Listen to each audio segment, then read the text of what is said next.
Ooh, I didn't expect to see this one this early. We're going to do a mock the mock already for 2024. So tune in.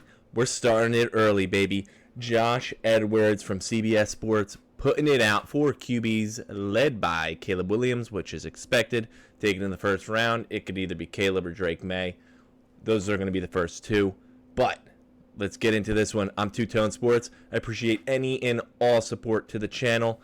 I'm on my push to 1,000 subs. I want to say I'm right around 550. So, I want to say thank you. All right, let's get into it. Yeah, this is expected. This is actually what I have in my mock. If you guys, I dropped my mock already. This is exactly what I have in my mock.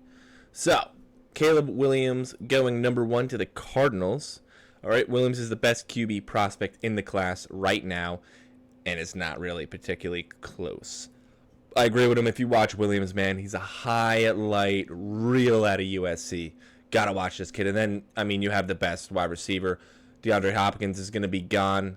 6'4" at Ohio State, runs like a deer, all-around receiver.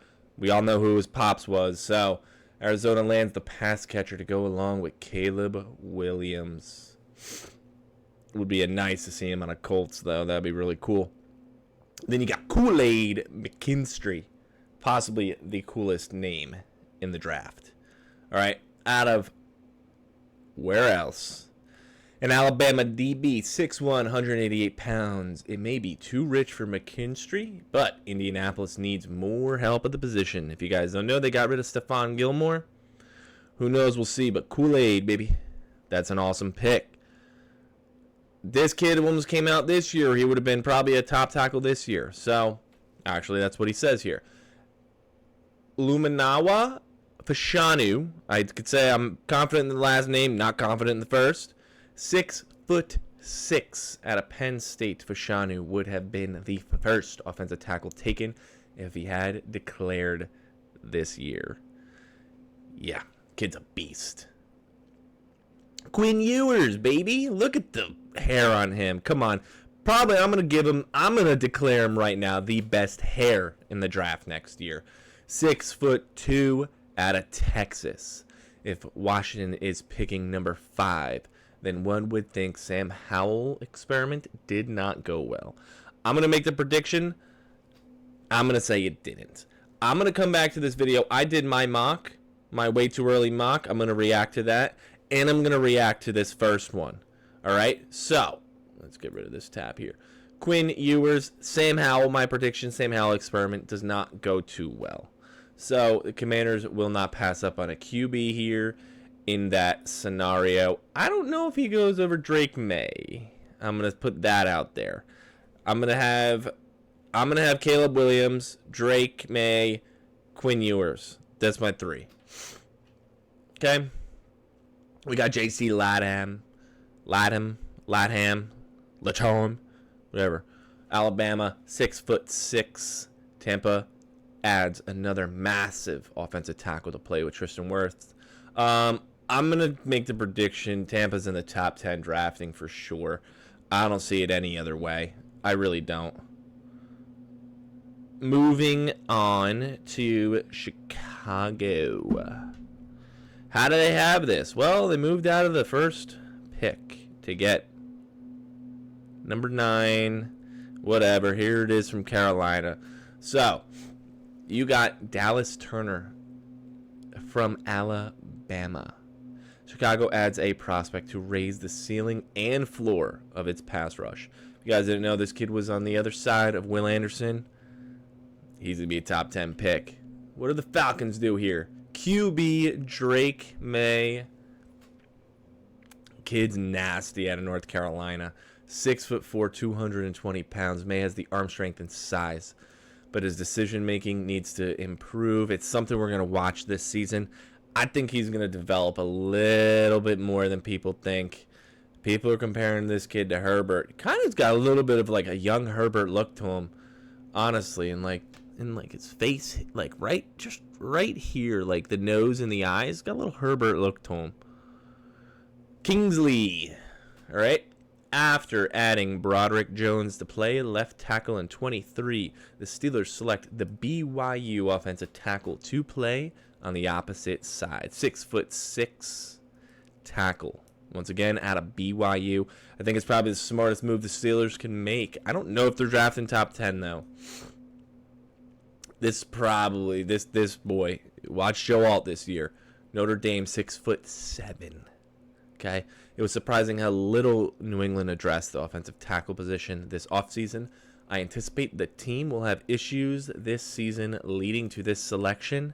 It could be a little departure and the team getting a little unhappy with Mac Jones. Not my prediction, but Joe Alt here at 10, especially with, I don't know why they didn't really solidify that offensive line. This makes a lot of sense. JT from Ohio State, nasty defensive end. The Ohio State rusher does as well as anyone getting his hands in the pass lanes. He's an all-around end. He really is. And look, 6'4", 270. He's an all-around defensive end.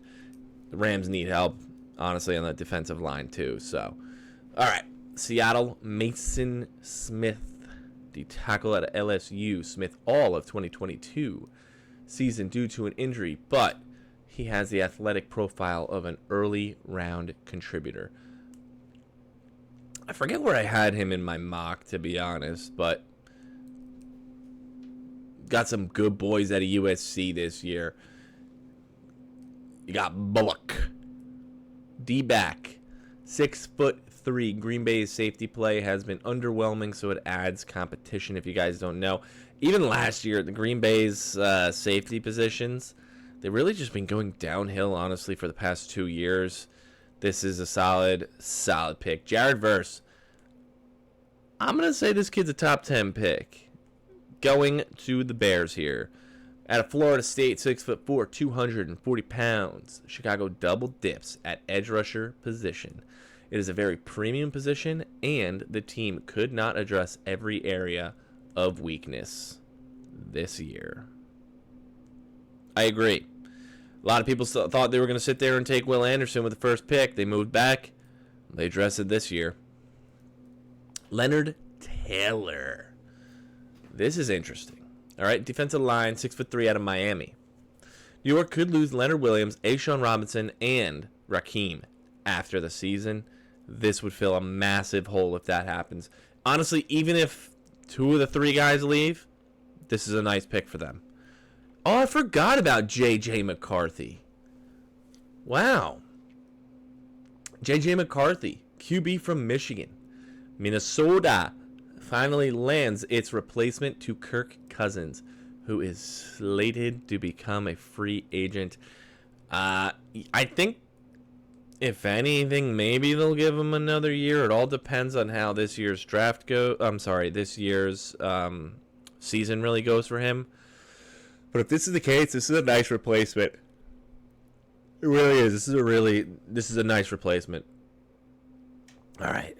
Javon Bulliard, defensive back, a little on the short side out of Georgia at 5'11", but he adds another safety to pair with Justin Simmons in the secondary for Denver.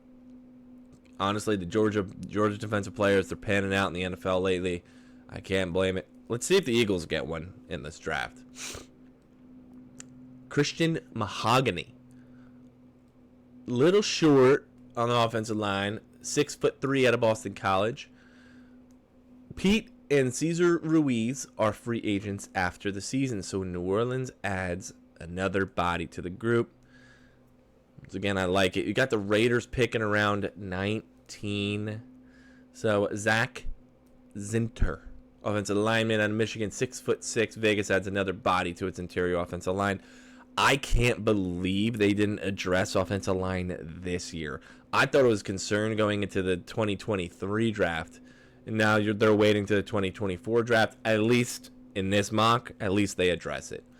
You got the clear number 1 tight end here, Brock Bowers out of Georgia, 6'4", 230 pounds. Houston has Dalton Schultz from Dallas. on a 1-year contract but can upgrade at the position at a cheaper rate. I'll be shocked if this kid falls to 20. I'm going to say that right now. You got Cade Stover, tight end from Ohio State, 6'4", 255 pounds. Miami lands a tight end capable of blocking in space in addition to his responsibilities as a receiver. This, I can see him going in the 20s. Brock Bowers is not going to go in the 20s. Wow, the Chargers going Jack Sawyer.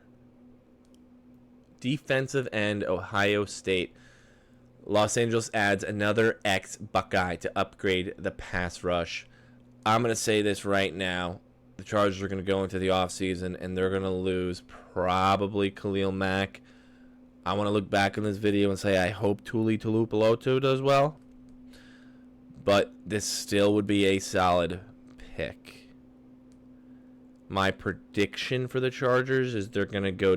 you're going to see the mocks giving tight ends, defensive ends, and running backs. That's what I think the mocks may give, even a safety. Let's see what happens next year. Malik Neighbors, wide receiver from LSU. Jacksonville can move on from Zay Flowers, save money, and potentially upgrade the room. Once again, keep building around T-Law. Kalen King, corner, Penn State, 5'11". After declining to address the position in the first round this year, Detroit brings the local cornerback home.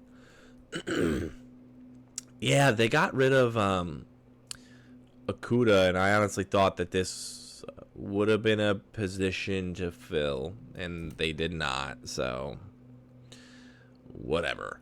Braylon Trice, Washington, 6'4" linebacker. The Ravens have added a few pass rushers over the past 2 years, but they have left a lot to be desired. They take another swing in the effort to correct the position. He's a pass rush out of Washington. Washington's got some good talent coming out this year. All right, Washington's someone to keep an eye on. They got some good talent. Emeka Egbuka. Totally butchered that name, but the other receiver out of Ohio State, opposite of Marvin Harrison, 6'1", 205. Damn. Dallas may need more firepower on offense if Michael Gallup does not return to form. I'm going to hit you with a prediction right now in this video. You're going to see DeAndre Hopkins on Dallas next year. So this is going to change. That's my prediction. Graham Barton. Or you may see Travion Henderson. They like the Ohio State running backs. Graham Barton, offensive line from Duke, 6'5". It is an important year for Mekhi Becton. If it goes poorly, New York will absolutely need a new starter on the offensive line. I'm going to predict, unfortunately, I'm going to knock on wood, it's not going to be a stellar year for Becton. I'm not going to say injury because I don't wish that upon anybody, but I hope he plays. I really do. Becton, I hope you do well, and I hope you play. It'll be really cool. Javion Sanders, tight end out of Texas, 6'4". Cincinnati adds another pass-catching element to the offense for Joe Burr. Keep building around him. Apparently, they're not losing their tackle anymore. I can always see them going offensive line. They addressed the defensive line this year. Nothing wrong with a tight end. Then the Bills going Chris Jenkins, 6'3", 285. Tim Settle, Ed Oliver, Puna Ford, and Daquan Jones are all slated. Whoa. That's a heavy year for their defensive line. Yeah, they're almost guaranteed. They're almost guaranteed to go defensive line here. Let's see where Chris Jenkins. I'm going to predict right now he's probably a day 2 pick, though. Cooper DeJean, defensive back, Iowa. Kid is nasty. If you watch Iowa, he's like their best player on that defense, and that defense is good.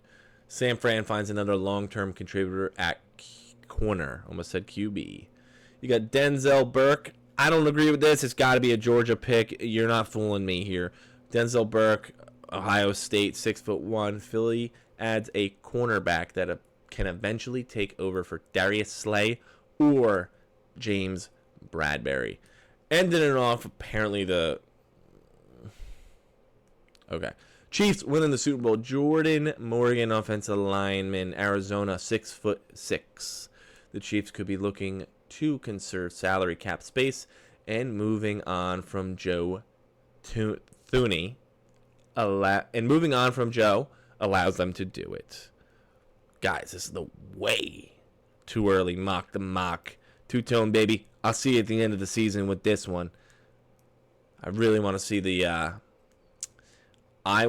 reaction after the mock draft goes. Round 1. Let's see it.